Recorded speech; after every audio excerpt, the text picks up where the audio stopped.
Good morning students, कैसे हो आप सभी। मैं आशा करता हूँ कि आप सब अच्छे होंगे। आज की इस वीडियो में हम पढ़ने वाले हैं इंट्रोडक्शन ऑफ विंडोज़, मतलब विंडोज़ का परिचय। क्या होती है विंडोज़, वो हम इस वीडियो में पढ़ेंगे। कंप्यूटर में किसी भी कार्य को करने के लिए विंडोज़ का होना आवश्यक है, मतलब कंप्यूटर को चलाने के लिए हमारे कंप्यूटर के अंदर विंडो का होना आवश्यक है। विंडोज़ कई प्रकार की होती है, जैसे विंडो 7, विंडो 8, विंडो 10, विंडो 11, है ना। इस प्रकार से कई प्रकार की विंडो होती है। यह एक ऑपरेटिंग प्रणाली है, मतलब एक ऑपरेटिंग सिस्टम है जिससे हमारा कंप्यूटर क्या होता है, ऑपरेट होता है, जिसकी सहायता से कंप्यूटर के सभी प्रकार के कार्य संपन्न होते हैं। विंडोज़ के बिना कंप्यूटर के अंदर आप कोई भी कार्य नहीं कर सकते, ठीक है। विंडोज़ कंप्यूटर की स्क्रीन पर निर्देशों और कई प्रकार के प्रोग्राम्स को चित्र के रूप में प्रदर्शित करती है। विंडोज़ को हम GUI, मतलब ग्राफिक यूजर इंटरफेस, है ना। GUI की फुल फॉर्म क्या होती है, ग्राफिक यूजर इंटरफेस भी कहते हैं, जिसका अर्थ इस प्रकार है। जी का अर्थ होता है आपका ग्राफिक, यू का अर्थ होता है यूजर, और आई का अर्थ होता है इंटरफेस। हिंदी में समझते हैं इसको। ग्राफिक का अर्थ क्या होता है, चित्र। यूजर का आप समझते हो प्रयोगकर्ता, और इंटरफेस का मतलब होता है संपर्क, ठीक है। आया समझ में आपको।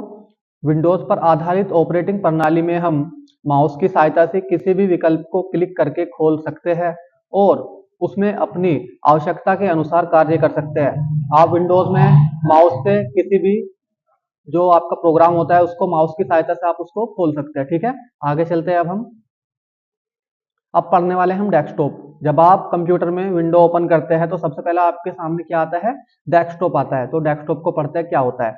कंप्यूटर खुलने के बाद स्क्रीन पर कई प्रकार के आइकन दिखाई देते हैं, जैसे यहाँ पर दिख रहे हैं इसमें, है ना। इस प्रकार के आइकन आपको दिखाई देते हैं। कंप्यूटर पर खुलने वाली यह सबसे पहली स्क्रीन है जिसे डेस्कटॉप के नाम से जाना जाता है। जब आप अपनी विंडो ओपन करते हैं तो आपके सामने सबसे पहले क्या आता है, डेस्कटॉप आता है। डेस्कटॉप पर दिखाई देने वाले ये सभी आइकन विभिन्न प्रकार के सॉफ्टवेयर अथवा प्रोग्राम होते हैं। यहाँ पे मैंने आपको दिखाए हैं, ये क्या होते हैं, आपके प्रोग्राम्स होते हैं या कोई सॉफ्टवेयर होते हैं, ठीक है। आगे चलते हैं अब हम। डेस्कटॉप के चार प्रमुख भाग, डेस्कटॉप के अंदर मोस्ट चार प्रमुख भाग होते हैं, मतलब, ठीक है। पहला होता है आपका स्टार्ट मेन्यू, दूसरा होता है आपका आइकन, तीसरा होता है आपका वॉलपेपर या बैकग्राउंड, और चौथा होता है आपका माउस पॉइंटर। जैसे मैं आपको पढ़ा रहा हूँ, ये क्या है, एक माउस पॉइंटर है, ठीक है, जो आपको डॉट सा दिख रहा है रेड कलर का। आया समझ में आपको।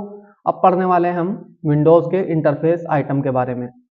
किसी भी विंडोज में कंप्यूटर की स्क्रीन पर जो भी चित्र अथवा आकृतियां प्रदर्शित होती है वे सभी इंटरफेस आइटम के नाम से जाने जाते हैं। उदाहरण के लिए विंडोज, स्टार्ट मेन्यू आदि, ये सभी क्या आपकी विंडोज के इंटरफेस आइटम है।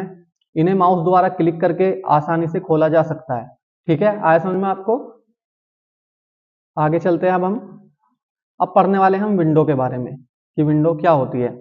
जब हम विंडो की डेस्कटॉप स्क्रीन पर माउस से किसी भी आइकन अथवा विकल्प को क्लिक करते हैं तो स्क्रीन पर एक आयताकार आकृति खुलकर सामने आती है।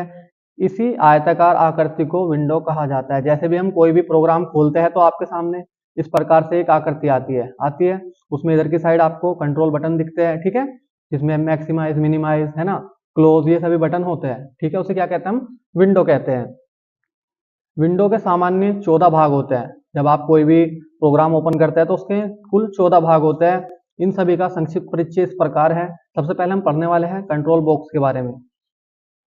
यह बटन विंडो के ऊपर की तरफ बाएं कोने पर बने होते हैं। जैसे विंडो आप ओपन करोगे तो इधर की साइड आपको कंट्रोल बटन दिखेंगे, जिसमें एक आपका मिनिमाइज होता है, एक मैक्सिमाइज होता है और एक क्लोज का होता है, ठीक है। 3 बटन होते हैं। कंट्रोल बॉक्स को क्लिक करने पर निर्देशों की एक सूची सामने आती है। यदि यहाँ 2 बार क्लिक किया जाए तो विंडो बंद हो जाती है, ठीक है। आया समझ में आपको। आगे चलते हैं। अब पढ़ने वाले हम कंट्रोल बटन के बारे में। यह विंडो के दाहिनी तरफ बना होता है।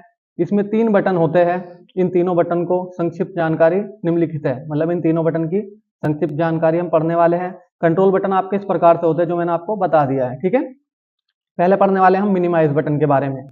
इसे हिंदी में न्यूनतम बटन भी कहा जाता है। यदि इस बटन पर क्लिक किया जाए तो कोई भी खुली हुई फाइल अथवा प्रोग्राम एक आइकन के रूप में परिवर्तित होकर बंद हो जाते हैं। यह आइकन विंडो के टास्क बार पर दिखाई देने लगता है। यदि हमें पुनः फाइल खोलनी हो तो हम इस आइकन पर क्लिक करके अपनी फाइल अथवा प्रोग्राम को पुनः खोल सकते हैं। ठीक है, मिनिमाइज मतलब क्या होता है, उसको मिनिमाइज करना मतलब उसको छोटा कर देना। अगर आप उसको फाइल को पुनः खोलना चाहते हैं तो आपको टास्क बार में जाना होगा और वहां पर क्लिक करके आप उसको फाइल को दोबारा भी खोल सकते हैं। ठीक है, अब पढ़ने वाले हम मैक्सिमाइज के बारे में। मिनिमाइज बटन से अलग बटन मैक्सिमाइज बटन कहलाता है। यह आयताकार आकृति वाला चिन्ह होता है। यदि इस पर क्लिक किया जाए तो विंडो अपने सबसे बड़े आकार में बदल जाती है। इस प्रकार यह किसी भी खुली हुई फाइल अथवा फोल्डर आदि को पूरी विंडो में प्रदर्शित करते हैं। जैसे कि हमने कोई प्रोग्राम खोला है तो सबसे पहले क्या होगा, छोटी विंडो में भी खुलता है ना। अगर हमें उसको मैक्सिमाइज करना है तो हमें मैक्सिमाइज वाले सिंबल पर क्लिक करना होगा, तो हमारी जो विंडो होगी वह कंप्यूटर की पूरी स्क्रीन पर आ जाएगी, है ना, बड़े आकार में खुल जाएगी। ठीक है, ये होता है आपका मैक्सिमाइज बटन का कार्य। अब पढ़ने वाले हम क्लोज बटन। यह बटन कंट्रोल बटन में सबसे दाहिनी ओर होता है। इसका आकार गुणा के चिन्ह मतलब क्रॉस जैसा होता है। इस पर क्लिक करने से विंडो बंद हो जाती है। क्लोज बटन से, जैसे नाम से इसके पता चल रहा है क्लोज बटन, तो जो हमने फाइल खोल रखी है उसको क्लोज करने के लिए हम क्लोज बटन पर क्लिक करते हैं तो हमारी फाइल क्या हो जाती है, बंद हो जाती है। तो बेटा आज के लिए इतना ही है इस वीडियो में, कल मिलते हैं अगले पार्ट में। धन्यवाद।